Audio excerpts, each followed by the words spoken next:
welcome to another episode of Sales Beast. We've got Jon Van Geest joining us today. Welcome, Jon. Thanks for having me. Awesome. We're really excited to interview you. You know, you've been in our circle, you've been around the KW network. So just for our listeners that may or may not know you, why don't you just give us a brief glimpse into who you are, what you've got going on? Sure. Okay. So I've been selling real estate for 11 years now. I started with a company called Coldwell Banker. And when I first started, there was not much training and nothing really involved with getting started. Within our third or fourth year, we found out about Keller Williams, which was relatively new to the area, and instantly fell in love with the people that were here and just the training and coaching that was available. So we made the switch. I think that was probably about 8 years ago. And I think in the first year, we ended up doubling our business just from implementing some of the stuff. So then I was working with Ian McSporn. We had a partnership going. We created something called Bright Realty, which they're awesome people that I was fortunate enough to work with until about 2 years ago. And I was like, okay, I've got to do this my own way, and released the Van Geest Group. And I've been loving it since. We started, I think, just as the pandemic started. So we had released our brand and all of a sudden everything shut down. And I was like, what the hell did I do? It's very quiet right now. But since then, obviously, we've taken off and would never look back. It's been so great. So my team, I've got 2 agents with me right now, one full-time, actually 2 full-time admin, and then 1 full licensed agent. The other one's working on getting licensed, and we're working on building out a pretty good system from there.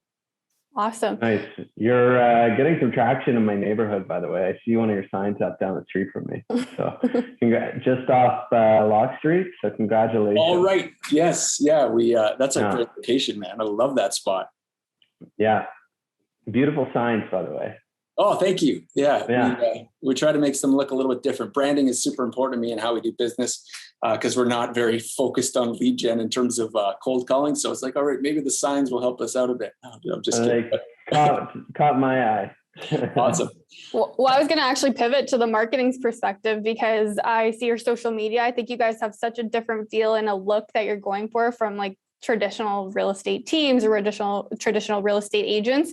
So do you want to maybe speak on what your inspiration was behind that, how you kind of came up with that kind of branding style? Talk to us a little bit about it. Sure. Yeah. So I love branding. I think that's my favorite part of the business. When I was releasing my own brand, it was amazing to have complete control over how that was going to look. And I found inspiration from a guy called White Fox Real Estate. If you get a chance to check him out, he's in Australia. And he sort of overtook the luxury market of modern homes. Like, Australia's doing some crazy stuff. And I started following him, and I'm like, man, this guy's amazing at what he's doing. And within a couple of years, his branding, his sort of approach to real estate allowed him to get a massive foothold. And I reached out to him and I was like, what the heck, man? So now he's got a marketing company on the side. Now he's a super successful guy, but I loved his style. And I thought I got to do something similar to that, but more in line with what's important to me. He's kind of one of those large and in charge type personalities that's doing events, and that's not me. I'm more of a family man and just love my kids. So I wanted to mesh the two. I wanted something that was visually appealing, but also related to what, again, is super important to me. That's just family and attracting people that are similar to that obviously have families and kind of are similar in mind. So it's an easy sort of transaction. So I spent a lot of money on doing that. And I hired somebody entirely outside of real estate, because real estate has a mold. If you look at everybody that's doing stuff, it's always like this kind of cheesy shot, or it's a lot of the same stuff. So I thought, we need a really fresh perspective. And I ended up hiring someone who made a name for himself in cigars, marketing and selling cigars. So I was like, well, that's entirely different than I've ever seen. So let's bring this guy on. And he's a good friend of mine. His name's Todd. And the company is called, they've since the COVID kind of slowed that company down. Now they're all kind of dispersed, but Valiant, is the name of the company. And at the time they were all in Burlington. Now they're all over Canada because they're all working from different spots, but they were just such a unique perspective and putting the vision in place of what we're trying to do. So I was super happy with how it turned out. And it really has made a difference in our business. And to put that in perspective, it was, like I said, when we first released the brand, after being with a team that I had related to, and obviously we had a certain kind of clientele, when I went out on my own, it was a little bit different. It was more kind of I wouldn't say aggressive. It was just more like, hey, here's us. We're different, and we're going to sort of just change the way we do stuff. And all of a sudden, everything just died. I had no business for 2 months, and normally I'm used to doing 4 to 6 deals a month. And I was like, what the heck did I do? And then I started to actually lose business from people that were, say, first-time buyers, people sort of moving up the ranks in their houses. And I was like, what is going on? Like, what did we do? Did I seriously just screw myself over? And I kept hearing over and over again, people saying, we feel like you're too high end for us. And I'm kind of laughing, like, that's not me at all. Like, I love working with everybody. And then once we waited a little bit, all of a sudden we started getting these calls from people with larger budgets. And I was like, okay, all right, so we're doing, say, a little bit less transactions, but our average transaction is substantially increased, not just the market increase that we've all been blessed with. And I was like, okay, maybe we're onto something here. And then it's kind of built off that. And then it started to trickle in. A lot of our custom builds were happening, and those people have larger budgets. So it was a humbling experience. And all of a sudden, like, okay, trust the process. All the work we had done on our branding sort of worked, and we kind of started to hit our key demographics. That's my long answer. No, that's a great answer. What do you think caused that like pivot and like maybe your clients viewing you as more high-end luxury? Like, is there something that you would credit that to, or just specifically the overall look and feel and the message that you were putting out there? That's a good question, because it's hard to pinpoint exactly. I think because we tried to go with a lifestyle sort of brand versus just like we're going to sell to everybody type feel. And which, like, black and white photography, obviously not new by any stretch, but trying to incorporate what's important to me. Like, we built this modern house, and that was such a learning process that I wanted to bring that expertise to people. So we highlighted that a lot in the brand. And just getting like a vintage car and just kind of doing a little bit different. I'm sure all my friends were rolling their eyes like, who is this guy? What's he doing? But it really did start to attract people with a different mindset. And that's exactly where I wanted to go. I really, really love working with entrepreneurs. And that's the majority of my business, are entrepreneurs who are like, hey, like, yeah, I just sold my business. I want to buy this or buy that, or we're upgrading our house. And even though it caused panic, it works. So I would say it was a combination of just trying to be a little bit different and not being afraid to put out there like, hey, we love to help people build custom homes and make that a super huge niche. Like, there's not a lot of people doing it. Go figure that out, go focus on that. But it sort of worked. And even if they couldn't build, we discovered that they still wanted to move, and they had these great budgets to buy something. So I was like, yeah, I don't know if I answered your question, but that's sort of where it went. How important do you think it is to your clients and potential clients that you actually live that lifestyle? I have you on social media. I think Anna has you on social media. I don't know too many people with a more cool contemporary house than you have. You are, in a way, are selling a dream through the lifestyle you live on a daily basis. Do you think that's important to people? I think yes, to some, and then you lose some because they think that, and people said you're showboating a bit, and that wasn't my intention at all. I just, like you probably, right? When you're around successful people, I'm inspired by those people, and I love to learn from them. I love to just like bug them with a million questions, and I like to celebrate with people. And then I discover that sometimes that's not always the case with other people. If they see that, they feel like it's showboating. When it was just like, hey, here's what you can accomplish when you put your mind to it. So it's always been a huge part of my big why. Some people have these massive visions. Mine was always like, I just want to build a house where I can have people over, entertain.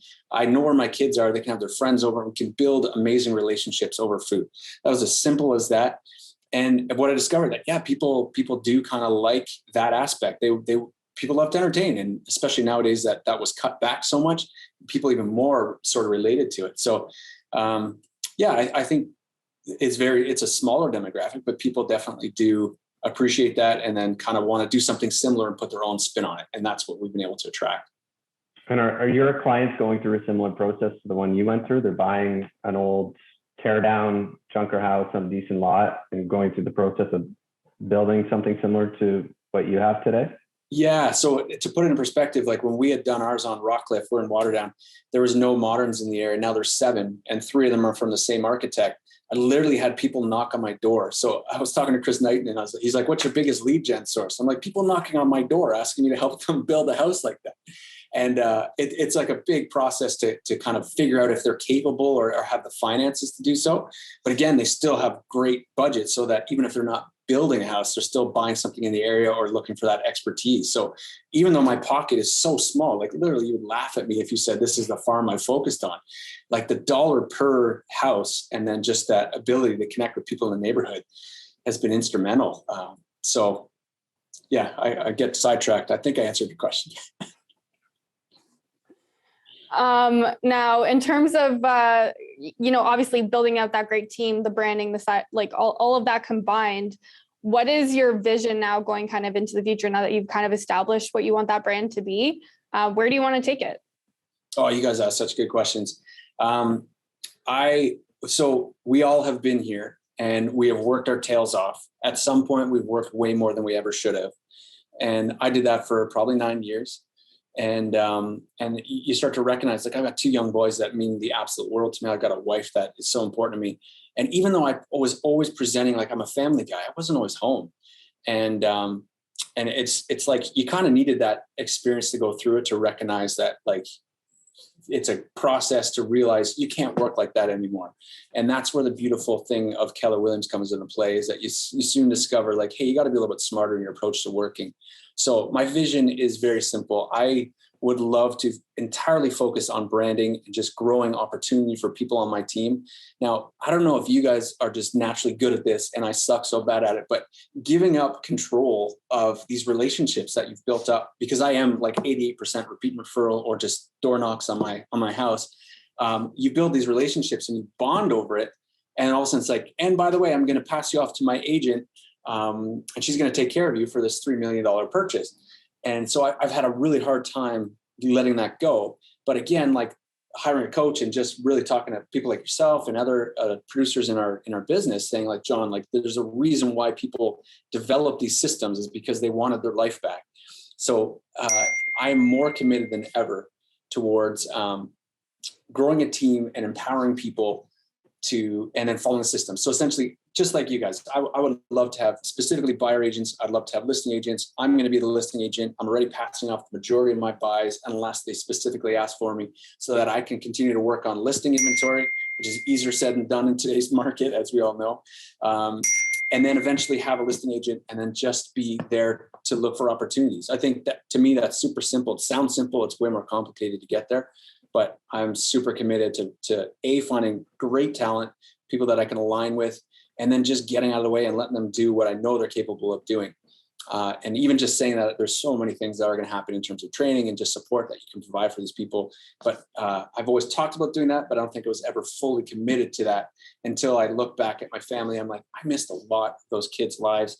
I grew up with absolutely nothing. I was the son of a piano tuner, so I'm sure you know how much money we had growing up. But I was so motivated to find opportunity that I just worked nonstop. And I think my wife's like, okay, enough's enough. Like, you got to smarten up and think a little smarter about where you're going to go. So to answer your question in the short, is just have our niche and then be a repeat referral source known in an area, and also the expertise of helping people source and find lots to build a custom home.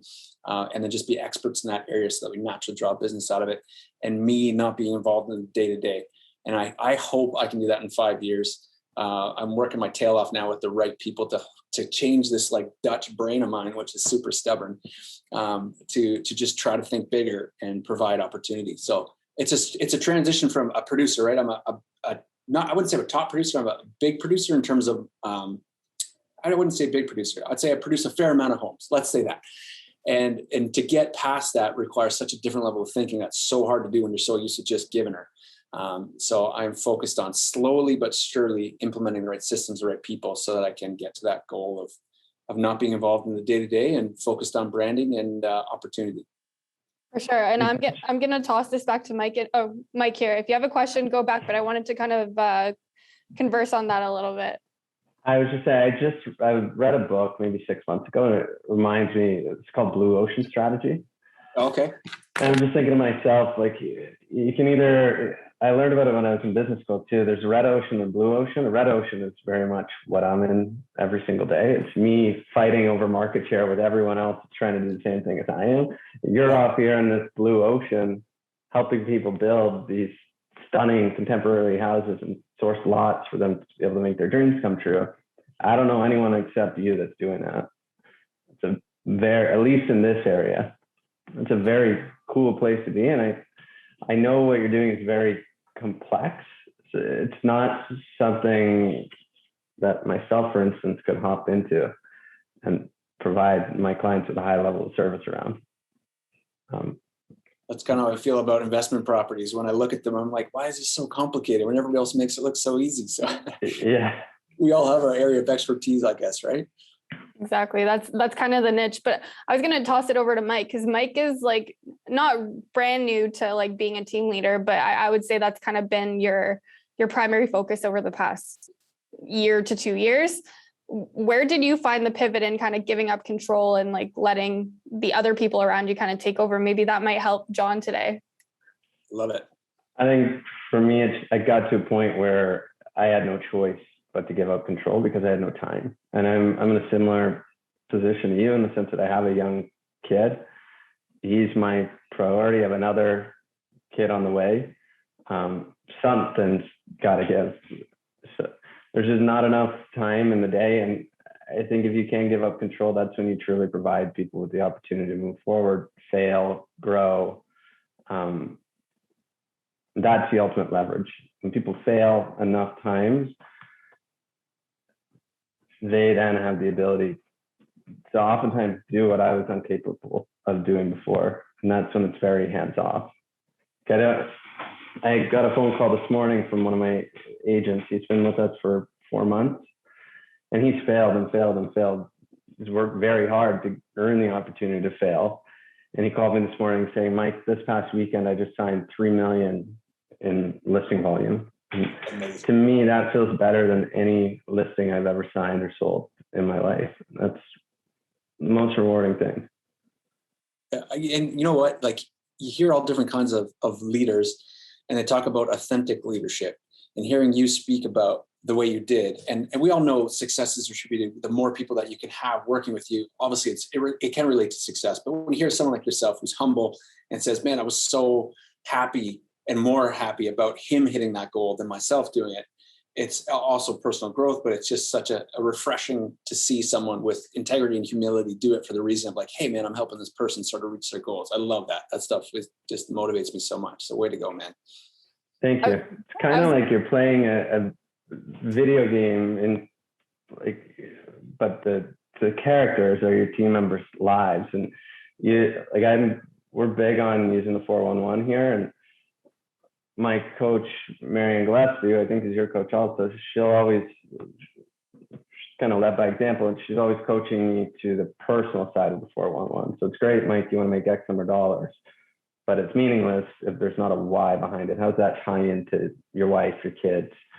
That's the cool thing. I know this morning or over the weekend, he signed a lot of listings, but I know where he's going, and I know how that money or commission check at some point is going to help him get there. Amazing. Yeah, I love that. The other point I wanted to mention too, and this has been like a big kind of topic in my circle. Like I'm kind of removed from the team now, so I'm at the brokerage and I'm leading all these agents that are doing amazing production, and that's great. But you know, the one piece that I always come back to is like being vulnerable and like showing people vulnerability.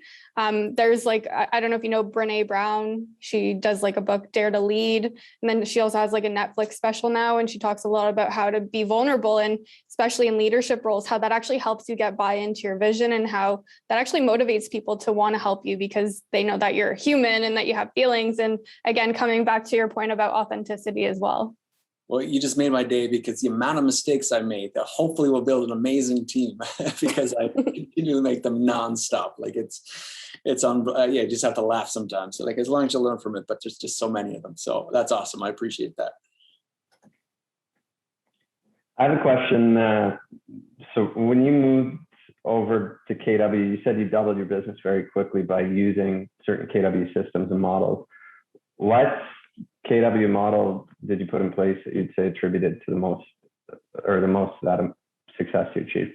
So I wouldn't say we followed the models exactly. Like we were all a bunch of people just running around with their heads cut off, but we knew we needed to talk to more people, and we needed to be more strategic in our approach to connecting with people. So again, like when I first started, I had a bunch of old guys with crosswords be like, all right, just something will happen. And I was like, so at that time I was the first one.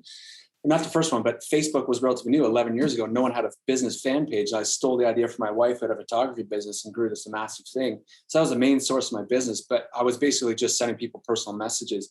It wasn't until you take bold, you're like, okay, you can be a little bit more aggressive in your approach. So just taking bold and then getting on the phone with people. Now, I'm a massive introvert, and I would do that for like 3 weeks, I'd call people, and then I switched back to text messages and realized it worked just as well. You guys might challenge me on that, but I just knew I need to be systematic in my approach. So the minute you start building no one told me about a database. Like I was on my phone and I had people's half names saved, and there's just no sort of training. And there's common sense there too, that for some reason I didn't really have any of it.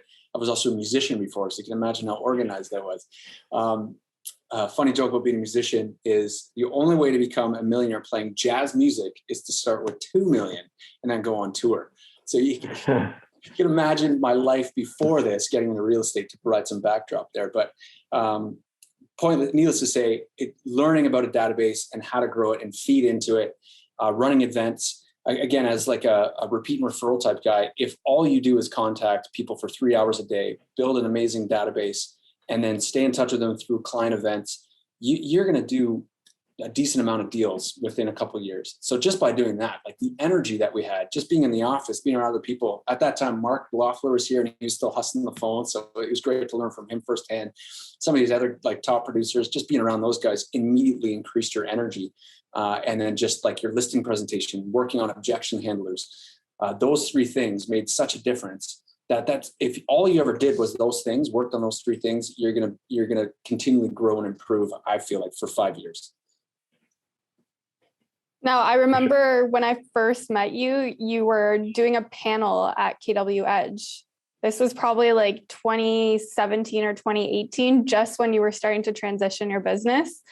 Do you like teaching? Like, is that a big piece of you and how you lead your agents currently? And is that something you want to do more of? Oh dear. So I have a teaching background, because you can imagine being a rock star only pays about $100 a year. So right. I was teaching a lot of kids. I was 100 airman. It was amazing. So I have a teaching background. I would say public speaking is my absolute kryptonite. So if you're like, John, can you get up in front of a room of people? I'd be like, nope. And no matter what you'd say, I would still say nope. I know I need to develop the skill set, because part of public speaking is very much related to communication. So I'm very much like, okay, I'm going to set myself up for success in a safe environment. I'm going to train my team. So we're doing training. I wouldn't say it's like as organized as it could be. We'll get there as long as we're committed to doing something regularly. And we're sitting down, we're just running through every process of the sales of our team, and just so that I feel 100% confident passing off my agents. So I actually do enjoy it, because the funny thing about agents is that when they are good, and most of us all want to learn, everybody's just so eager to learn. It's such a receptive audience. So yes, to answer your question, sorry, I'm long-winded. I like to train, but I'm building up the experience so that people find value from it, because I know that when I get in front of a large group of people, then I turn into a stuttering buffoon. So I need to develop that skill a little bit better. I think we've all been there, Yeah. to be honest. Anna, you snapped out of it after Growth Summit. Yeah, I think Growth Summit helped in doing this podcast too. Like, I was not a conversationalist by any means, but, kind of putting yourself into uncomfortable situations more and more helps you kind of break through that. Totally. And you know what, after seeing you there, I was like, oh, this woman is amazing. Like, she looks very confident and comfortable up there. So I would have never known the difference. So that's inspiring in itself, to be like, you know what, no matter what, there's always some value you can provide, and you can always develop that skill set. You just kind of stop being a wuss and put some man pants on and make it happen. That's what next Growth Summit, we'll have to get you up on stage. And I'm super uncomfortable with public speaking too. So Anna, yep, we'll make it happen. In your hands to make it happen. Yeah. We'll put us side by side. We'll either bore the heck out of everybody, or someone will find value. I'll just get up there and shake. So I was on that summit too, and at this point it was like 1:00 in the afternoon, and Dylan comes up to me. He's like, "Okay, you guys need to have a ton of energy, because people are starting to like yawn in the audience." I'm like, "You've got the wrong person, man. Like, I'm not the woo guy." But Michael McDougall happened to be on the team on that panel at the same time, and I follow him on Instagram. We started to become friends over the process, even though we had never met. And so Michael's there, and he came a little late. I'm like, "By the way, you're the woo guy." we're putting on Back in Black, and you're going out there and you're hyping the crowd. And he's like, do I even know you? And I'm like, yeah, we're Instagram buddies. Like, come on, I've nominated you. I totally know you. Like, he was obviously the right person for the job on that one, but he had that natural ability to sort of own a room. I admire people like that for sure. It's a gifting. But you and I definitely, we can work on our skill set, because I think we do have a lot to offer. One thing that's come up in my life as a realtor and doing this podcast, you're not the first musician that's been on this podcast. You're probably third or fourth. Musicians absolutely crush it in this business. Do you have any idea why that is? So it's musicians and athletes. So I'm not an athlete. I would love to be one. I'll take musician. What I discovered, so I started playing guitar later in life. I was 18 and I just fell in love with it. And most people had started younger, and like there's some crazy talent out there at the age of 13. Well, I missed it on the YouTube generation and also started late in life. But what I discovered of myself, I was kind of lost in life. I didn't know what I wanted to do. Looking back now, when I see someone lost in life, they're just looking to do something amazing well. Like they want to pick something they love and they want to put 150% into it, which is amazing in sales. So because I started so late in life, I turned into a hermit and I stopped hanging out with people, and I would work a job because I knew I had to pay for school somehow, because my dad was a piano tuner. So I already said that. And I would practice every hour that I had available after that. And if you don't believe me, you can ask my mom, because I drove them crazy playing scales in the basement. But I'd practice 4 hours every night. So I'd get up to work, I'd be there for 6, I'd get home by 4, I'd hit the gym, and then it was guitar. And I would do that, no joke, 7 days a week. The first year I auditioned to Humber College, which is in Toronto, there's 3,000 applicants and only 30 people get in. I showed up and I thought I had it, and I played, and they kind of laughed me off the stage. And I was like, oh man, like this is the absolute worst feeling in the world. But I almost quit. I was like, oh, this is so embarrassing. I'm never, like, this is my value in life. This is what I want to do. So after I cried myself to sleep for about a month, I went back to practicing. I hired a coach, and then just didn't stop. And the next year I auditioned, I got in on the spot. So out of 3,000 applicants and 40 spots, I got in, and I was like, okay, I'm going to leave now before they realize what they did, because if they really knew me, they know that I'm still not the greatest guitar player. But so what it does is, when you're passionate, it doesn't feel like work. We all know that. So I was super passionate about being the best guitar player I could ever be. And I got into school. I did 3 years of it, and I was the most improved there, but still lacked one thing, which is called talent. You need talent to be a musician, and I had all the willpower and everything else, but just one thing I was missing was the talent. So I think that athletes and musicians, athletes even more, right? Because the training and discipline that they need to uphold their schedule to stay away from injury and also improve their skill sets, you're just naturally ingrained to want to learn from people and have discipline to focus your energy into something that's going to make you better. So people always ask me, like, what's the connection between real estate and music? I'm like, oh, if you only knew, it's the same thing. You just learn discipline and structure, and you put that in your life, you follow it, and you see results. Difference with real estate is you start to get paid for those results, versus music, which you're just driving a crappy old car and barely affording your bills every month. So when I was 30, I was like, okay, I've given everything I can to music. My absolute last gig. So I went to church my whole life, and I played jazz music, but my favorite thing was gospel music. The last gig I ever played was at ACC, and I was invited to play. There's 30,000 people there, and this is kind of like gospel music. And there's times there was just me playing guitar, and it was like everybody singing. It's a weird church thing, but it's cool.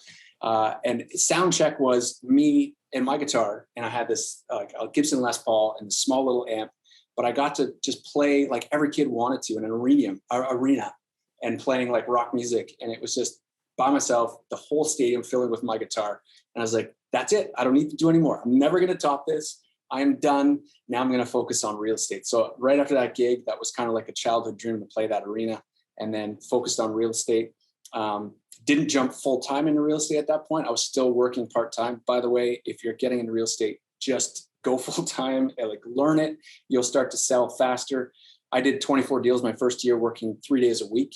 I was teaching guitar and running between real estate. I would literally be in clothes like this, and then I'd have an appointment. Someone would call, and I'd cancel my lesson. I'd throw on a suit. I'd go show a property. And then I would come back, throw on my skivvies with my young kids and teach guitar. And then I'd keep doing that to the point where I was almost going crazy. But I don't think I took a day off for a year, just worked nonstop.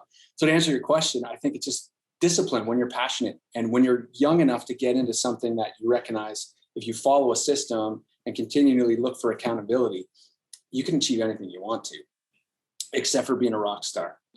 That's a little hard.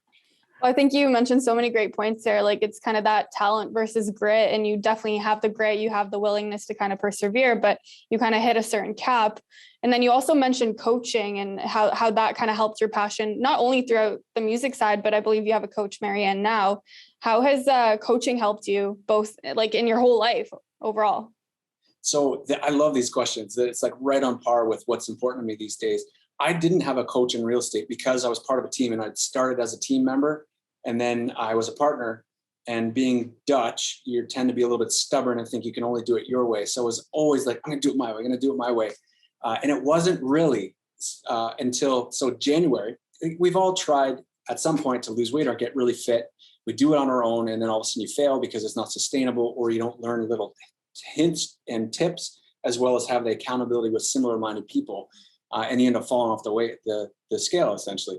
So January, I was like, okay, I'm tired of being, a little bit overweight, being out of shape, walking upstairs. Like it's embarrassing when my kids are running away from me and I can't keep up. I'm going to change this. So it was actually through Dylan Suter. He found this coach. I signed up, and it totally changed my life, man. Like I've never been this fit. I've never felt better. I'm always just learning new stuff. I'm connected with other guys who are trying to lose their dad bod. It's really a thing when you're over 40. And we all kind of connected through this. And it wasn't until like the third month, I'm like, why is this so easy? Like I'm excited for the weekends because I have flexibility here, because I have like the right mindset and understanding of how things can be done with as little work as possible and maximizing results. I was like, I'm an idiot. I've been missing this in my business for so long. So, and the having a great coach mixed with the accountability in working out helped me realize like, hey man, I've been missing out so much from having an amazing mind behind me, helped me get to the next level. So I was like, I'm gonna reach out to Marianne. And if you knew me even 9 months ago, I was kind of afraid of her because she comes across as a bit of a shark. And also just from other people I talked to, said, oh, she'll eat you alive. And I was like, I don't care. I'm doing this. I'm ready for anything. And I connected with her, and I was like, this is the person I've been missing my whole life. Like she's seriously awesome. She'll kick your butt when you're not achieving, but she just gives you so many ideas, and she just kind of inspires. And like, I realized as a person who draws from energy around them, I've always been motivated by people like that. Having her in my corner has been instrumental into growing our business. And now she's helping me coach. Like I have a 23-year-old on our team, Megan, she's freaking awesome. I pass off a lot of business to her, but obviously like we're learning how to grow business on our own. Just alone, what Marianne has taught me to teach Megan has led Megan to implement in 1 week. We signed a listing off of it. It wasn't even my lead because we're short on inventory. I said, go find an open house and then follow this protocol. And you are going to learn through the process what it takes to learn, because I want you to teach me about open houses. Well, sure enough, she gets like 2 appointments, and we booked one, and now we've got a listing coming up out of it. When we were struggling before, that would have never happened with coaching. So it's so amazing how even just like having that right person in your corner, it's up to us to implement. But when you do, it's like, it's proven. Just do as you're told, kind of like the fitness program. Just listen to this guy, do as you're told, and you'll notice results. And it's amazing when you actually just listen to people who are smarter than you. Like if I would have just done that when I was 20, it might even be a different story, but I'm stubborn and Dutch. So that's the big thing with her. I find if you just submit to what she advises you and do it without questioning it, without pushing back, you'll be so successful. Sometimes I think I probably have the same open house plan. Yeah, she gave it to me a month ago, and it's outrageous. Like, of course, you're going to be successful if you put that in place. It's so hardcore. And of course, my first year, she told me, I think I wanted to make 150 grand. She's like, okay, kid, you speak to 150 people a day, you'll make 150 grand. She was right. It's like she knows what she's doing, or may have sold 100 homes her first year when she was 19. Yeah. I think far too often in this industry, like I speak to agents daily, and they want to, talk about, unique practices, but really it's about best practices. And coming back to like the whole point here is like KW has the systems, models, and everything in place to help you do it. So why would you try and do whatever you want on your own where you already have kind of the path laid out for you to get to where you want to go? You nailed it on the head. Why do we complicate it? Why do we make it so much harder than it needs to be? You want to work out, just do some bicep curls, be consistent, do them over and over again. You're going to notice results. Well, just listen to your coach, do it over and over again and tweak along the way. And it's amazing how you grow in confidence.